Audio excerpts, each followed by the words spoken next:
ناظرین بات ہے 1998 کی 19 اگست۔ ناظرین میں جدہ سے آیا ہوا تھا اور میں نے یہ فیصلہ کیا تھا کہ میں واپس نہیں جاؤں گا سعودی عربیہ، تو کیونکہ میرے بہنوئی کی ڈیتھ ہوئی تھی تو میری والدہ نے کہا کہ آپ کی بیوہ بہن بھی ہے تو آپ واپس جاؤ، واپس جاؤ تو ان بچوں کے آپ بھی جو ہے وہ ولی بنو، ان بچوں کے آپ بھی جو ہے وہ سہارا بنو، کوئی آپ بھی جو ہے وہ خدمت کرو۔ تو اس طریقے سے میں نے سوچا ہاں جانا تو پڑے گا ہی، اس کے علاوہ تو اور کوئی چارہ نہیں ہے۔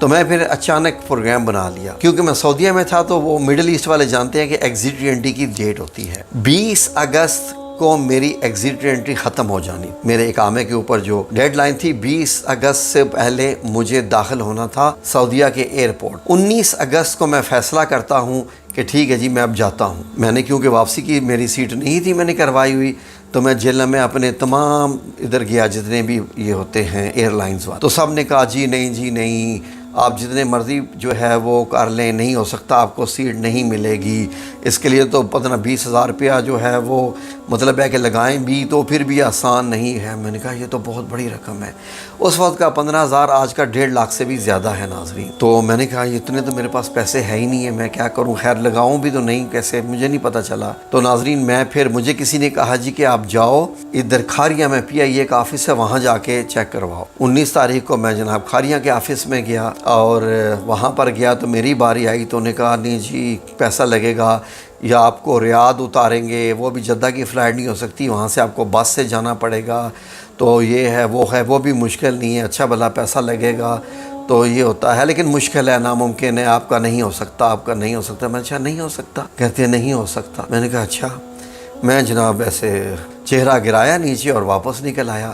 تو گھر آیا تو کسی نے کہا ابھی چلے جاؤ سیدھا میرپور، اور میرپور میں جاؤ اور وہاں پر BPIA کا آفس ہے، وہاں پر شاید آپ کا کام ہو جائے، ان کے پاس کچھ کوٹا ہوتا ہے، یہ ہوتا ہے۔ میں اسی وقت شام کو میرپور چلا گیا، وہاں پر جا کر بیٹھا تو میری باری آئی تو انہوں نے کہا جی کہ آپ نہیں جا سکتے۔ میں بڑا پریشان، یا مولا کریم یہ کیا، نہیں جی بہت مشکل ہے، آپ کو دمام اگر اتارا جائے تو آپ نے جدہ جانا ہے، 12 گھنٹے کا سفر ہے وہاں، اگر ریاض اتارے نہیں پھر بھی مشکل ہے، بہت پیسہ ہوگا آپ کے وغیرہ وغیرہ۔ میں نے کہا اچھا نہیں ہو سکتا، نہیں ہو سکتا جی، منہ لٹکائے گھر آ گیا۔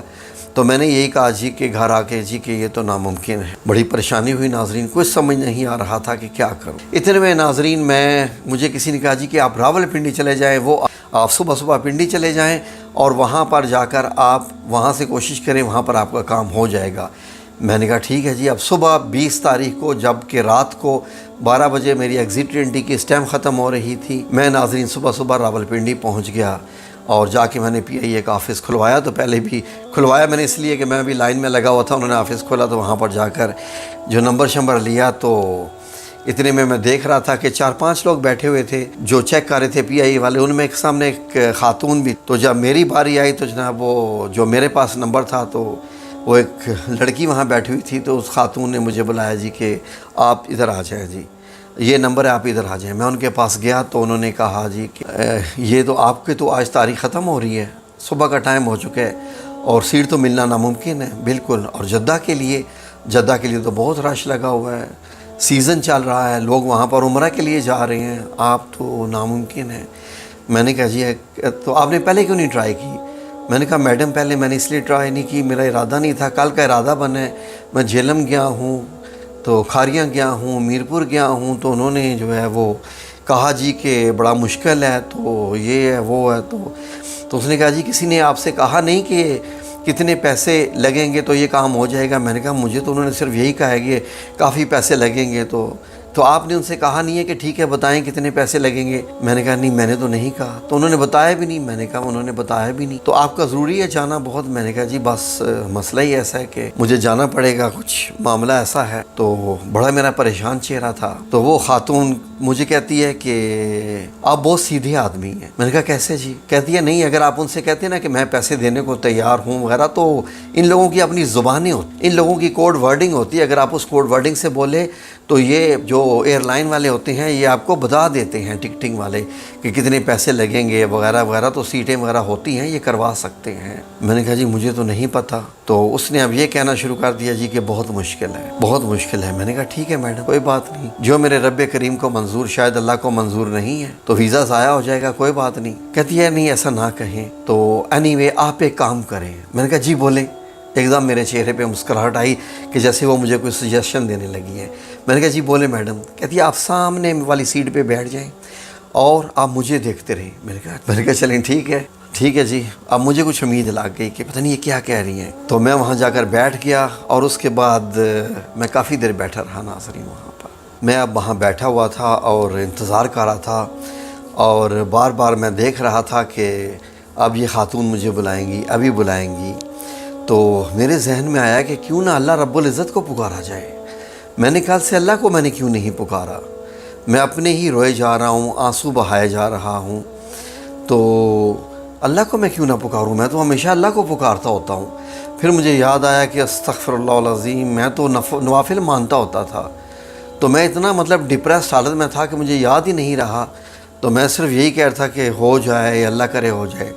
تو میں نے وہیں بیٹھے بیٹھے ناظرین میں نے ایک ذکر میں نے کرنا شروع کر دیا، ان اللہ علی کل شیء قدیر۔ مجھے معلوم تھا کہ ناظرین یہ آیت بڑی پاورفل آیت ہے، کیونکہ میں جب بھی قرآن پاک پڑھتا تھا تو مجھے اللہ رب العزت کی طاقت اس میں سے نظر آتی تھی کہ بے شک اللہ ہر چیز پر قادر ہے، اللہ چاہے تو سب کچھ کر سکتا ہے۔ میں نے کہا چلو جی اس کا ذکر شروع کر دو۔ اب میں نے دل میں اس کا ذکر تیز کرنا شروع کر دیا، ان اللہ علی کل شیء قدیر، ان اللہ علی کل شیء قدیر۔ پھر میں آنکھیں کھولتا اور دیکھتا کہ وہ میڈم کیا کر رہی ہیں، بلا تو نہیں رہی مجھے، تو پھر میں آنکھیں نیچے کر دیتا کہ یہ نہ ہو کہ میں زیادہ دیکھوں تو وہ خاتون ناراض ہی نہ ہو جائے کہ یہ معصوم بندہ مجھے کچھ زیادہ ہی دیکھ رہا ہے۔ تو لیکن مجھے پتہ نہیں کیا کچھ ایک آس اور امید تھی۔ اتنے میں وہ لوگ آ رہے ہیں اور وہ سب کے ٹکٹ وہ جناب وہ بک کر رہی ہیں اور جا رہے ہیں، آ رہے ہیں جا رہے ہیں۔ تقریباً 1 گھنٹہ گزر گیا ناظرین۔ اتنے میں وہ خاتون اٹھی اور اٹھ کے اپنی سیٹ سے چلی گئی۔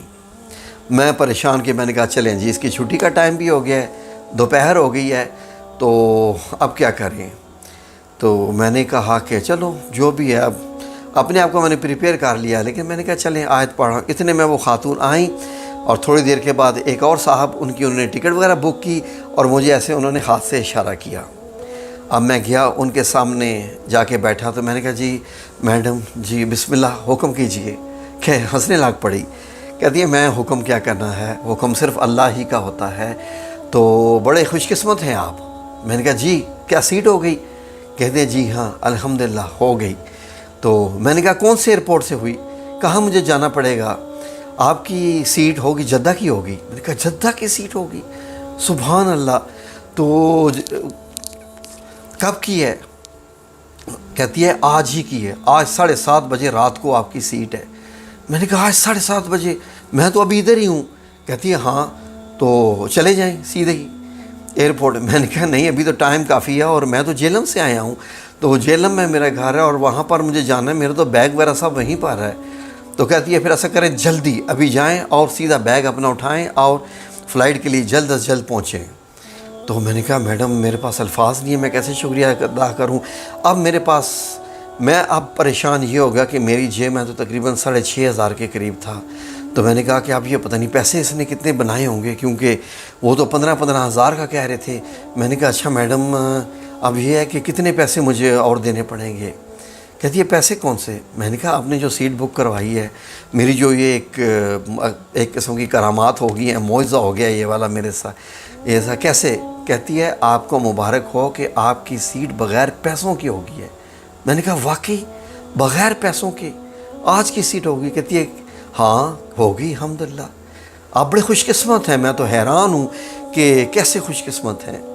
میں نے کہا کیسے، آپ کچھ بتائیں گی کیسے؟ کہتی ہے کہ بس میں نے جہاں سے چانس لیا تھا نا، جن سے ان کے پاس سیٹیں نہیں ہوتی، نہ وہ کسی کو دیتے ہیں، تو میں نے ان سے یہ کہا، تو پتہ نہیں میں نے جب آپ سے ذکر کیا کہ اس طرح کا ایک بندہ ہے، تو انہوں نے کہا اچھا چلو کوئی بات نہیں ٹھیک ہے، ایک بندہ ہے تو اس کو ہم نے دینی تھی تو اس کو ہم ڈیلے کروا لیتے ہیں وغیرہ وغیرہ، تو نہ جان نہ پہچان نہ پیسے نہ کچھ تو انہوں نے آپ کو سیٹ یہ دے دی ہے، آپ جلدی جلدی جائیے اور تیاری کیجیے آج کی۔ میں نے کہا میڈم، اب میری آنکھوں میں آنسو آ گئے۔ میں نے کہا میڈم مجھے آپ کا نام نہیں پتہ نہ کچھ، میں مطلب ہے کہ پوچھا، لیکن ایک بات صرف میں آپ سے پوچھنا چاہتا ہوں، اگر آپ مجھے اجازت دیں۔ کہتی ہے بولو پلیز۔